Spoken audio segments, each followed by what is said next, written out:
Greetings and welcome to this NCBOLD session, Coaching, Walk the Walk and Talk the Talk.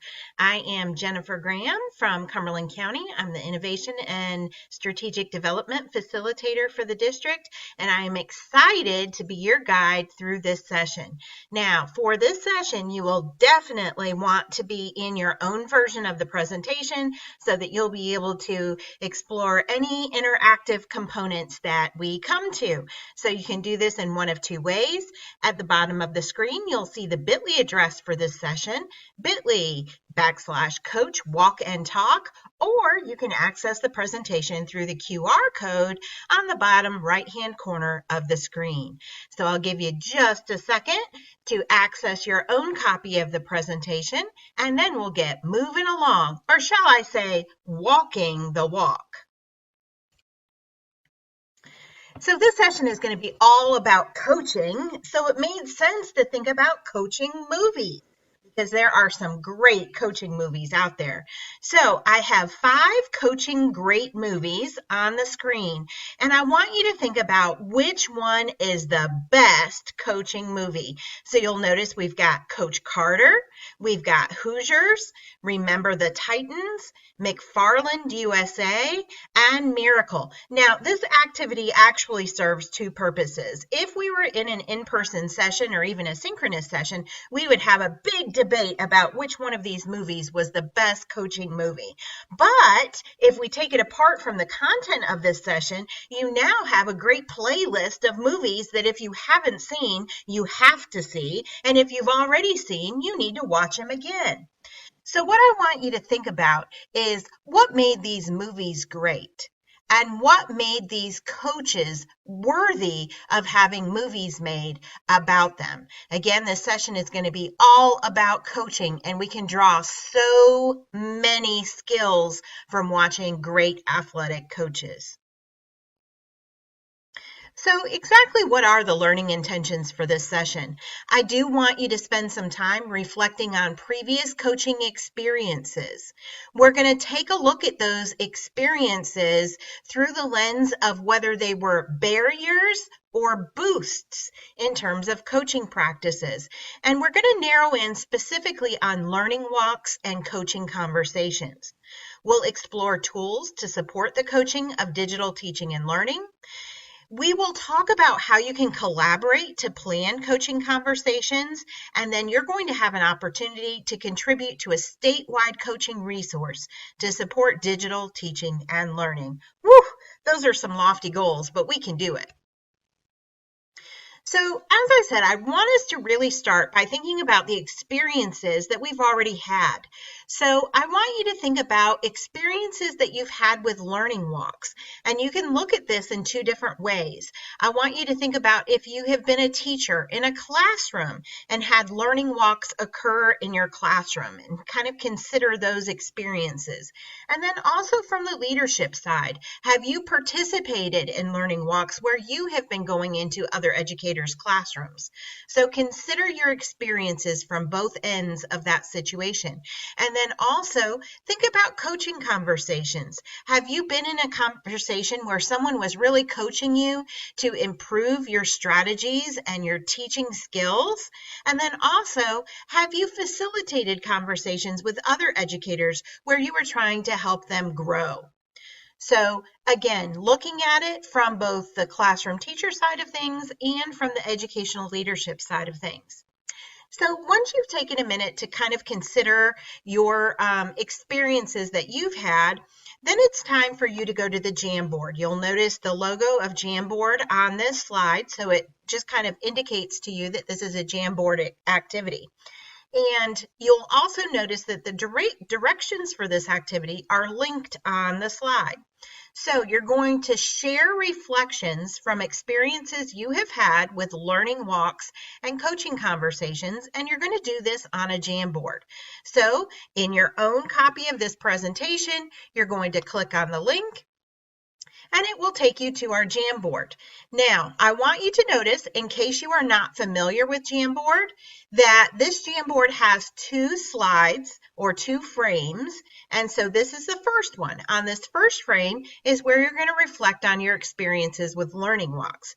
Now, you can contribute to this Jamboard frame in several different ways. You can use a writing tool, you can create a text box, you might have an image that you want to add that you feel like represents your response. And then one of the most common ways to interact with Jamboards is by using the sticky note function. And so you'll see I used the sticky note function as an example. I made my sticky note blue because it's my favorite color, plus it looks really good on the slide. And so I have contributed a reflection from when I have experienced learning walks.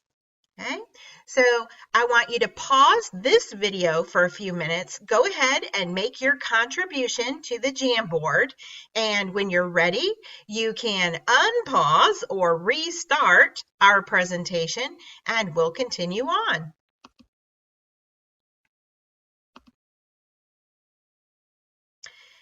So you have done a great job sharing both your reflection from learning walks and then on the second frame, your reflections from coaching conversations. Now what I want you to do is return to the Jamboard, and if you haven't had an opportunity to, read the contributions of your colleagues. And as you're looking at all of these things, I want you to mentally sort these experiences by whether they were barriers or boosts for teaching and learning.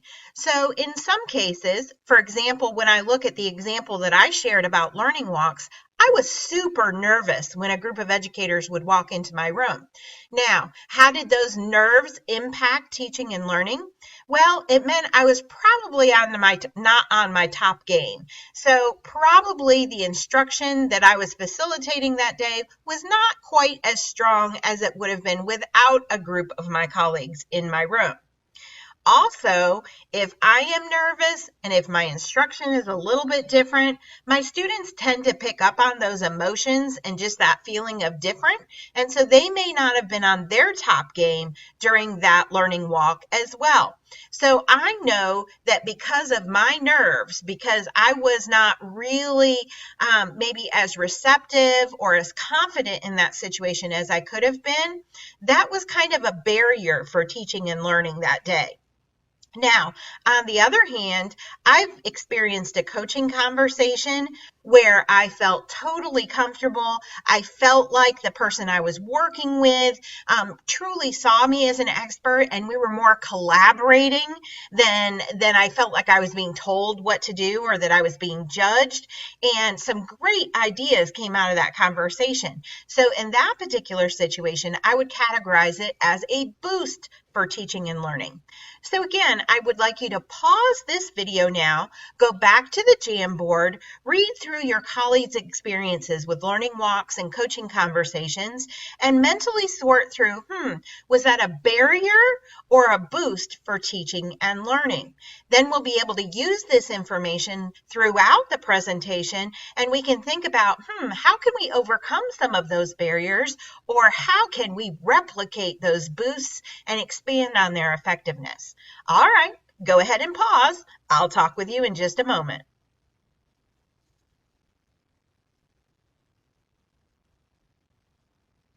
Welcome back. So you've shared some of your experiences with learning walks. I want us to make sure that we're all on the same page in terms of the purpose of learning walks. So there are three influences on learning. The teacher is a big influence on whether or not learning occurs and to what degree. But students also are an influence on how much learning occurs. And then finally, the classroom environment influences learning. So when we think about learning walks, they offer that opportunity so that we can really deeply examine one or more of these influences so that educators can improve teaching and learning. Note that teaching and learning of all participating educators should improve, not just that of the teacher of the observed classroom. So when I was that nervous classroom and that teacher with a learning with the learning walk coming through in my classroom, I felt like it was all about me. Like they were judging everything I did, that they were considering every action I made, every conversation that I had with students while they were in the room. And I felt like the entire purpose of that learning walk was to make me a better teacher. However, what was truly happening, or at least attempting to happen at that time, was yes, they were going to provide me with some feedback that was going to help me be a better teacher. But at the same time, they were taking ideas from the strategies that I was using and from what my students were doing and saying so that they could also become better teachers, so that they could also have more positive impacts on student learning. So learning walks are supposed to impact a number of teachers, not just the teacher of the classroom that's currently being observed. Now we're going to take a look at 3 specific types of learning walks. These learning walks are described in the PLC Plus Playbook, which is a resource I highly recommend. You'll find the citation for this resource in the notes section of the presentation. So first, I want you to hear from Corwin, who is the publisher of the PLC Plus Playbook, as they talk about the purpose of learning walks and what can occur through these learning walks and why these learning walks are so important. So you'll notice in the top right-hand corner of the screen, there is a video linked. So I want you to pause this video so that you can watch that video. And that way you'll have the opportunity to stop it, to take notes, to view it with flexibility. And then we'll go on to discuss the 3 types of learning walks that we'll focus on in this presentation: the ghost walk, the capacity building learning walk, and the faculty learning walk. So go ahead and pause this, and I'll see you in just a moment.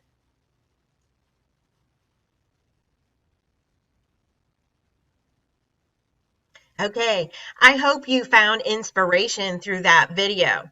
Now, as I said, we're going to focus in on these 3 types of learning walks. And I will tell you that I have experienced capacity building learning walks and faculty learning walks. But the ghost walk was one that was a little bit newer to me, and I am super excited to be able to truly implement this in the next year. So the purpose of a ghost walk is for teachers to go in and learn everything they can learn from a classroom when there are no students present. So the walls get to do the talking, the classroom arrangement, displays throughout the room, where resources are available and accessible to the students. All of those types of things are going to be analyzed when there are no students there. Now, in advance of these ghost walks, the team members should determine a focus for their observation. Otherwise, you can really get bogged down in the weeds a little bit. So you're going to determine what the focus is. So maybe you want to look at evidence of opportunities for collaboration. That might be the focus of your observation. So you're going to go through each other's classrooms looking for evidence that students regularly collaborate to impact their learning. And these can take anywhere from 30 minutes to an hour. It depends how many classrooms you're going in, but I would limit the time in each classroom because, again, otherwise you kind of get hung up on tiny details and you start to lose the focus of your observation. Now, who would participate in a ghost walk? These would be members of a specific PLC. Again, you're going in with a very, very narrow focus for these ghost walks, so you would want it to be a group that is focusing in on that particular practice.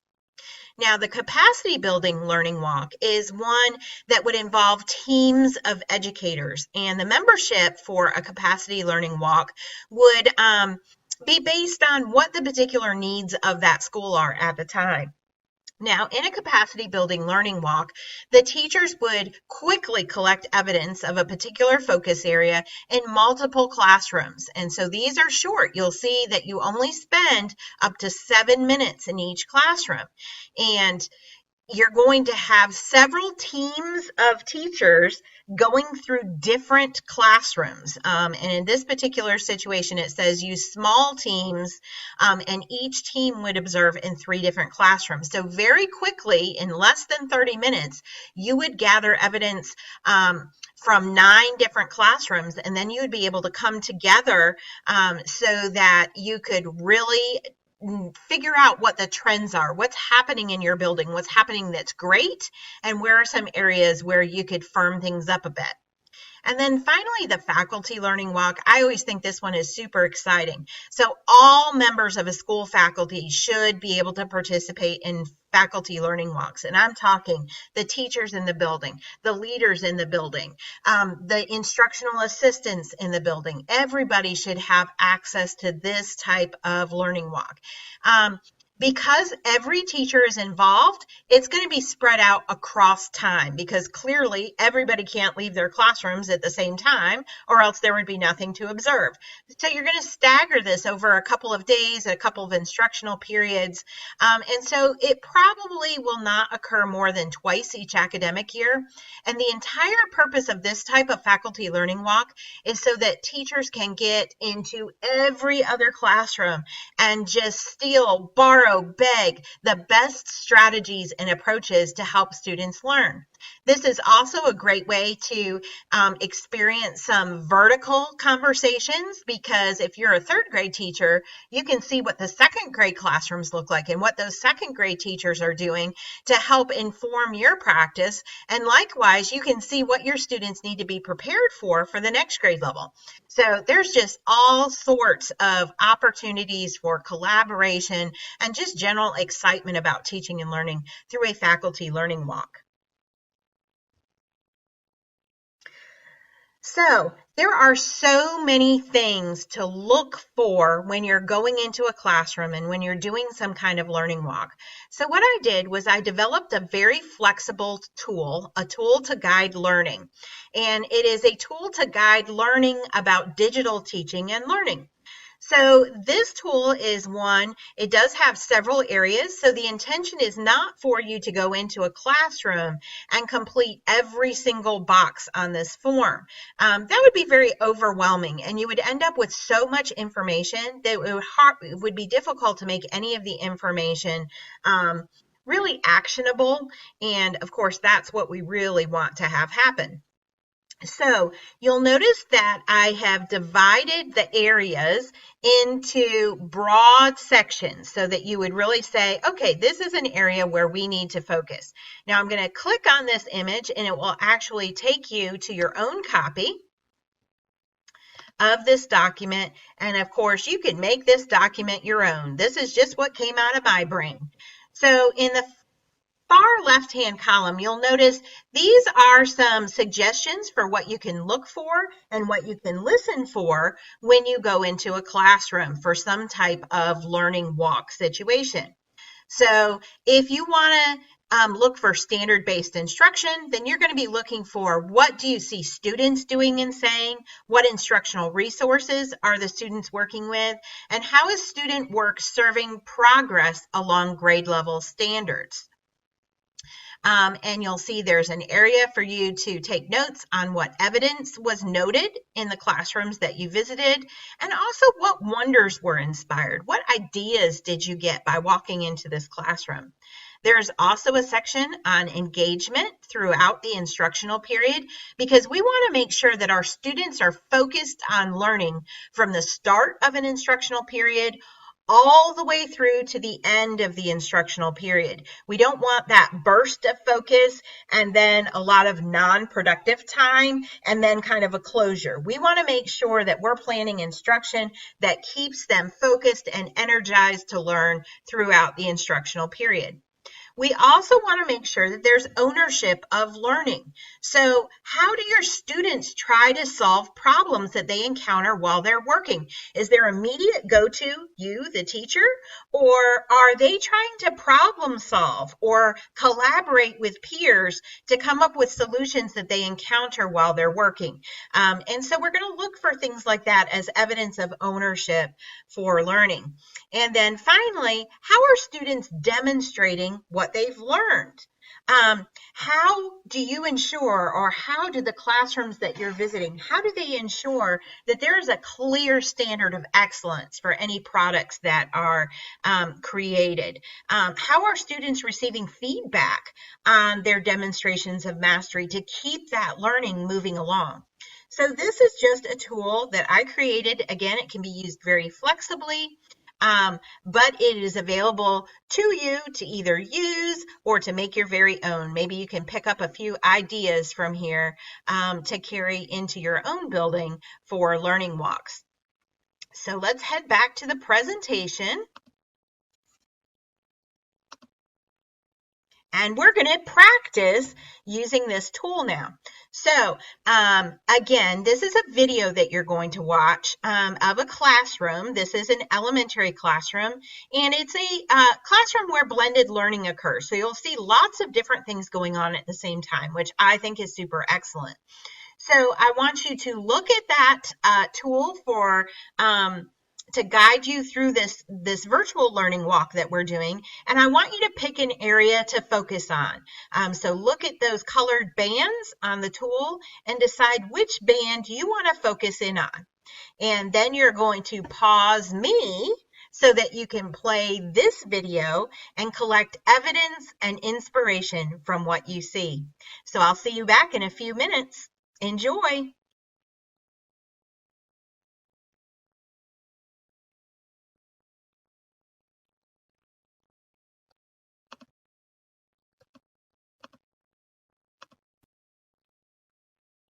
All right. Now, you might be saying, but we're at this NCBOLD thing, and we're really supposed to be diving into digital teaching and learning. And everything that you've talked about so far really doesn't say digital teaching and learning to me. But it has. So I want to make sure you're very familiar with the Digital Teaching and Learning, North Carolina Digital Learning Competencies for Classroom Teachers. And so if you click on this image, it will take you to the document. Now, on our NC Digital Learning Competencies for Classroom Teachers, and there is an addition for administrators as well, you'll see there are 4 focus areas: digital content and instruction, data and assessment, leadership in digital learning, and digital citizenship. Now, sometimes teachers have the misconception that when we're talking about digital teaching and learning, it means a child has to be holding some type of device. That is not the case. When you really dig into these standards, what these standards guide is what instruction as a whole should look like in our classrooms. It delves into all sorts of skills that our students need to have access to and be familiar with. And so what I would like you to do is do a crosswalk between the 2 documents that you see on the screen. So as you look at the guide that I shared with you, the Learning About Digital Teaching and Learning, and then as you look at the North Carolina Digital Learning Competencies for Classroom Teachers, I want you to think about where they cross over, where those connections are. So when you see look and listen for, what do you see students doing and saying? I want you to look in those competencies and find either a focus area or an indicator that would address what students are doing and saying in a classroom. So again, you're going to pause me, you're probably ready to do so anyway, and take a few minutes to just do a crosswalk between these 2 documents so that you can look at the look for and listen fors and find where they fit, and they may fit in multiple areas of the North Carolina Digital Learning Competencies for Classroom Teachers. Now, if you're an administrator, you can also pull out the administrative document. You can just Google it and it'll come right up. And that way you'll be able to kind of think about, okay, how can I connect my leadership to these look fors and listen fors? So I'm going to be quiet. I'm going to let you explore, and I'll see you back in just a few minutes.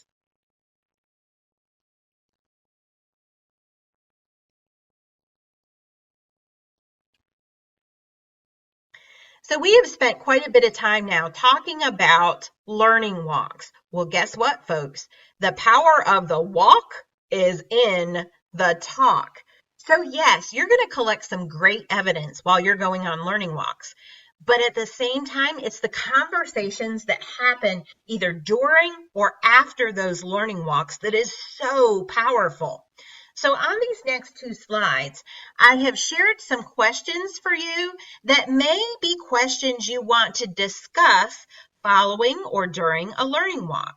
You want to make sure that your questions are diving deep enough that you're getting into conversations about specific students. So I saw that this student was working on this particular learning activity. What standard did that align to for that student? How did you decide what students would be working on that particular learning activity during that time? How did you decide how to group the students for the various activities that were observed? And what will each of these students or each of these groups of students be doing next? You'll also want to make note, did some students seem to be doing more rigorous work than others? Why was that? And will the less rigorous work scaffold students to higher levels of rigor? We don't want to see a group of students that is always working as if there are lower expectations. Because if they're always working down in that lower expectation end of things, then how are they ever going to catch up to the other students? So that is a great conversation to have based on the evidence that you collect from learning walks. And then this is a piece that I've noticed teachers have a hard time talking about. What baseline data was used to plan the instructional activities that were observed? So I decided to plan this instruction for this group of students because I was referring back to what data? For some reason, that's very difficult for some teachers to identify. They might come up with responses of, well, this is just what came next. Well, no, I want to know exactly what evidence you have that students have mastered skills or perhaps struggling with skills that led you to make the decision that this is the next best piece for them along their progression. And then, do you notice any language used by the teacher or by the students that demonstrates there's been collaboration? Maybe as you go from classroom to classroom, you see similar activities going on. Maybe you even hear a teacher refer to, well, you know, I had that same question and I asked so-and-so. Or maybe sometimes you even hear a teacher say, you know what? I'm not sure. Why don't we ask Mr. or Mrs. So-and-so? So is there any language that it's a comfortable situation and that you have a group, to use George Couros' language, do you actually have a group of school teachers that is clearly working together to improve student teaching and learning across the building? You'll want to find out whether implementation matched expectations that were set during a planning period. So as teachers planned this instructional activity, did it end up the way they thought it was going to? Why or why not? And then here's a great conversation to have around digital teaching and learning. What plan was in place in case there had been a technology failure? What if one of the programs didn't work? What if there was an issue with some of the devices that you were using? What if there was a bandwidth issue that day? So is there a plan in place in case things don't go perfectly? Or do the teachers just flail in that situation? So that's a great discussion to have. We referenced this one a little bit early. What efforts did students make to solve their own problems or to answer their own questions? And then the part B to this, if teacher involvement was needed, how did the teacher facilitate the conversation to support empathy so they didn't feel bad for asking a question, but also critical thinking? So the thinking still went back to the student. So it wasn't the teacher just saving them and providing them with an answer, but the teacher was actually still facilitating growth and critical thinking. And then finally, how are decisions made regarding time? You have X number of minutes with students each day. So why did you decide to do this for those precious minutes? How did you decide how many of those precious minutes to devote to that particular activity? So these are just all great questions that can really lead to some powerful conversations after a learning walk. Excuse me. So again, sorry about that. I got so excited talking about teaching and learning that I forgot I need oxygen for various purposes. All right, I think I'm ready to continue. This whole presentation is about coaching. It's about coaching for improved teaching and learning. So let's go back and think some more about these coaches that we investigated at the beginning of this presentation. So think about athletic coaches. You can think about the coaches from movies, or you can think about athletic coaches that you know maybe in your school or your district. How are athletic coaches able to make a difference in the performance of their athletes? And how can we use what we know about athletic coaching to make a difference in the performance of teachers? Athletic coaches have a very defined skill set, and we can learn so much from them as we're working with our colleagues to improve teaching and learning of our students. So I hope you take advantage of the skills that athletic coaches offer.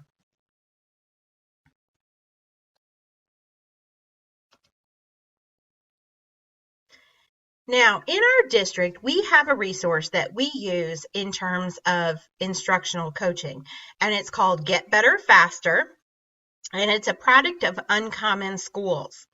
And in Get Better Faster, they really are very specific about coaching strategies. And we have found it to work very, very well with our, especially our beginning teachers, some of our visiting international teachers, and then even some veteran teachers that are trying to implement some newer practices. So in Get Better Faster, they recommend that while we're coaching, we use a see it, name it, do it process. And so I've included one of the Uncommon Schools coaching videos. And so in a moment, you're going to pause my video again so that you can watch this coaching conversation. And while you're watching it, I want you to see if you can figure out what see it, name it, and do it look like or sound like in this conversation. So we'll delve more into these practices in a few minutes after you watch this video. Enjoy!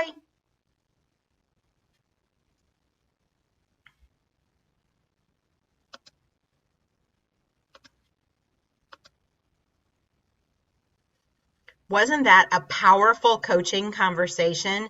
When I first saw examples like that, I was like, wow, I thought I had been coaching teachers, but this really takes it to the next level.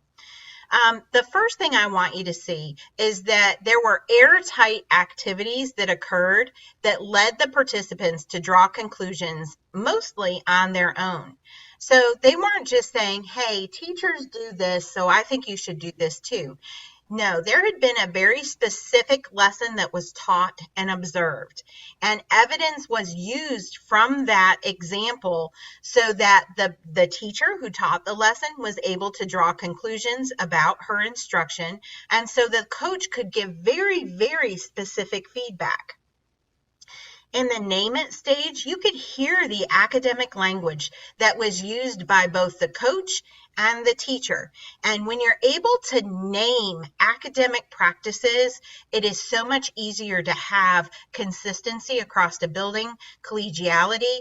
Everyone can truly talk about specific elements of their practice. And finally, the do it. They didn't just say, hey, it would be great if sometimes when you're teaching, you do this. No, they made a plan where this teacher is going to go in at specific times over the next week through her lesson plans and implement the recommended practices that they have landed on from this coaching session. So it's not just left to chance. It is very specific when that teacher is going to repeatedly practice the effective skills. So you could see from that video clip examples of how the see it, name it, do it approach to coaching can work. Now, very closely linked to see it, name it, do it is the idea of crucial conversations. So Crucial Conversations is probably one of the best texts I've ever read. And what's great about it is that it helped me tremendously as a teacher, it helped me as an educational leader, and it helps me in my, well, my small life away from education. So it is just a general tool that helps you have those conversations that just might make you a little bit uncomfortable. It gives you a toolbox so that you know how to plan for those conversations and so that you can stay cool in the moment when you're involved in one. My favorite element of crucial conversations are the questions that you see on the slide right now. Because when you're having a crucial conversation, the only person whose behavior you can control during that conversation is you. So you have to focus on what you really want as a result of the conversation.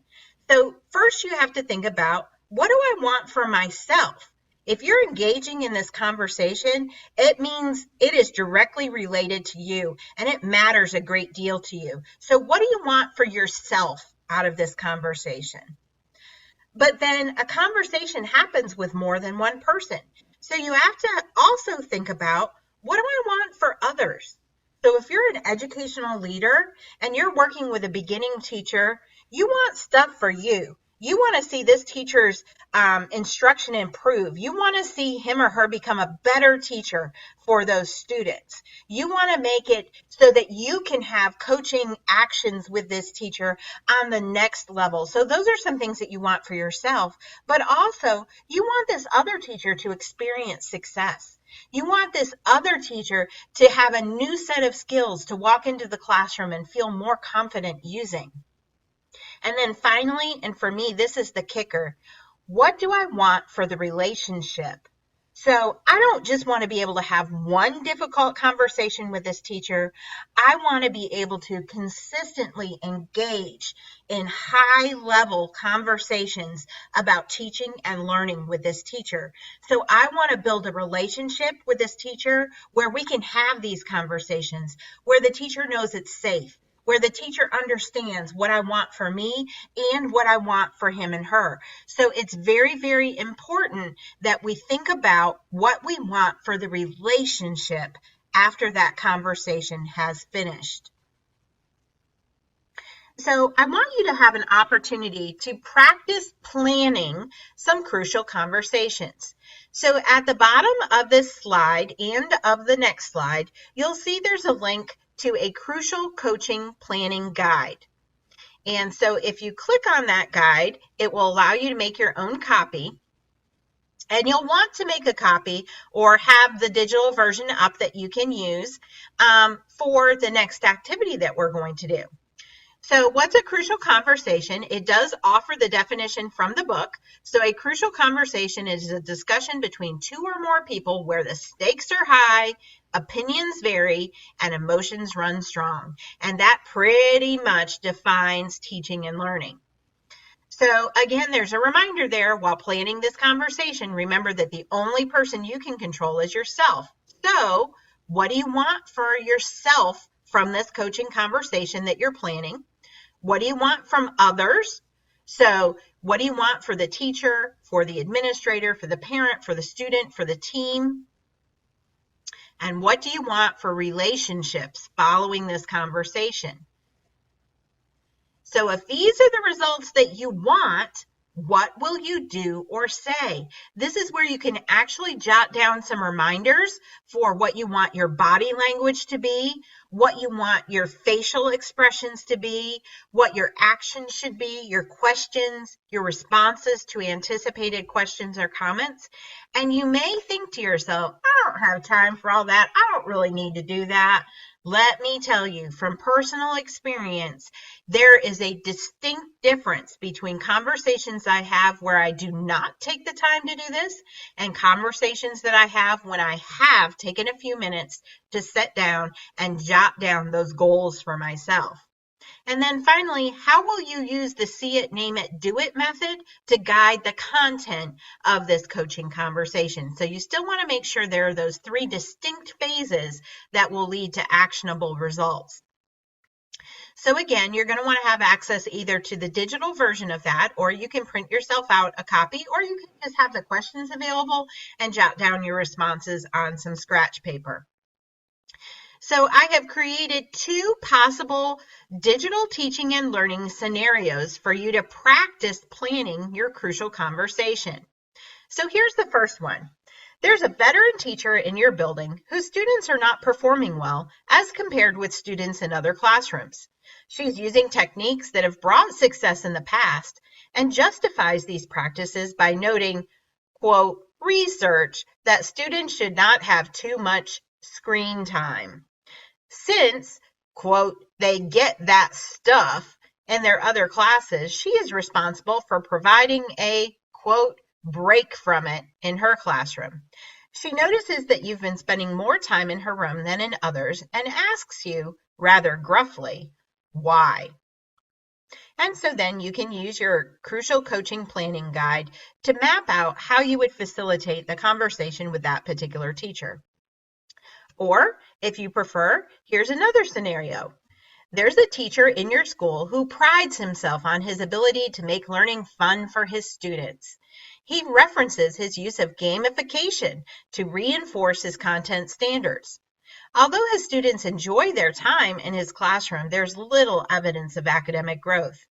Observations and lesson plans indicate that gamification occurs through frequent lesson review Kahoot games.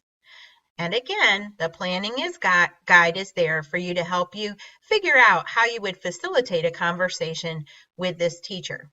So at this point, I would like you to pause this video, and choose one of the scenarios and use your crucial coaching planning guide to map out how you would facilitate that conversation. If you have a peer who's also participating in this session, it would be a great conversation for you to have after you've mapped out your approach.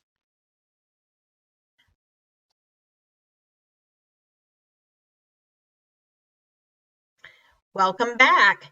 Now that you've planned that conversation, I want you to reflect upon the process.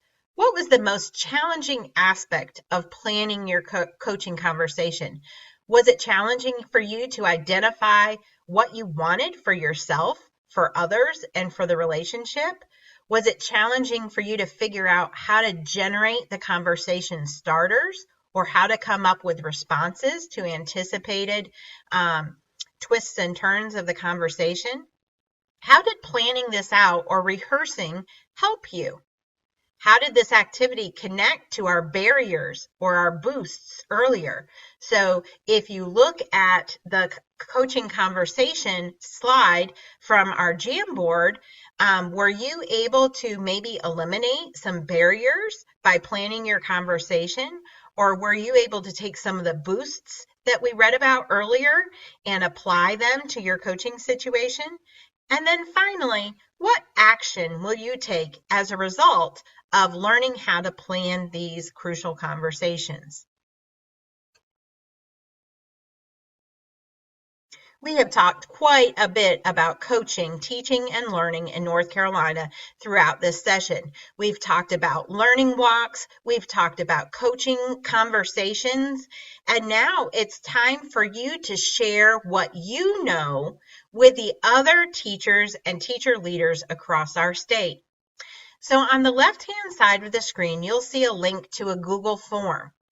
I strongly encourage you to contribute to this Google form so that you can share your expertise and or your questions about coaching, teaching, and learning in North Carolina. Now, this Google form will be shared with teachers across all 8 districts of our state, and it will populate into this spreadsheet, so that you will walk away with a list of strategies, with answers, with questions, and hopefully some conversation starters and maybe even some new members of your professional learning network. So you'll see you will be asked to offer your name. It's optional. Your contact information, if you'd like to connect with other teachers, that's optional. And then here are the questions to consider contributing to. When it comes to digital teaching and learning, what do you look for from teachers, students, and or the classroom environment? When it comes to digital teaching and learning, what do you listen for from teachers, students, maybe even from an authentic audience? What are your favorite resources to share with other North Carolina teachers who are seeking to improve their digital teaching and learning toolbox?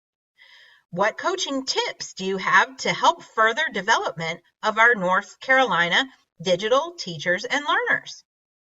And finally, what questions or needs do you have that other North Carolina teacher leaders can help you with?